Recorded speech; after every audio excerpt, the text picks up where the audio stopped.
вечером там уже разведнело. И так вот много-много раз за сегодняшний день происходило уже. А вон опять, видите, как быстро она идет, облака.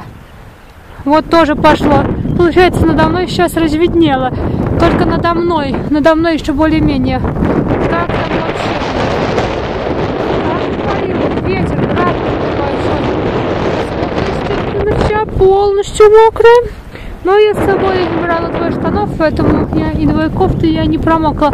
Плюс еще на мне плащевка сверху на куртке. И сама куртка тоже баллоневая снизу. Поэтому насквозь я не промокла. Единственное, в этой пленке я просто потею. Как в парнике находишься, вроде тепло и сухо, но очень потеешь. Однако, конечно, ветер сегодня сумасшедший. Вчера и сегодня штормовое предупреждение. Я вот этой погодой прям трэш-турист. Поэтому... да. Мне пришлось. У меня тут кое-какие съемки важные. Именно сегодня, именно такой погодой пришлось ехать. А вот смотрите, какая страшная туча, какая у нее большая скорость зато.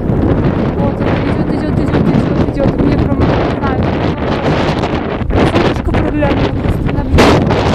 Все, камера мокрая, телефон тоже мокрый. Вот такая у нас погода. Я думаю, не последний раз сегодня снимаю. Наверное, ветер перебивает то, что я говорю. Вот интересно смотреть, когда вот маленькие, они на фоне больших, кажется, что быстро, как будто бы что-то такое необычное, как провидение плывет, будто бы. Может, вам так и не видно. Вот я почти ничего не вижу, что я снимаю, на самом деле.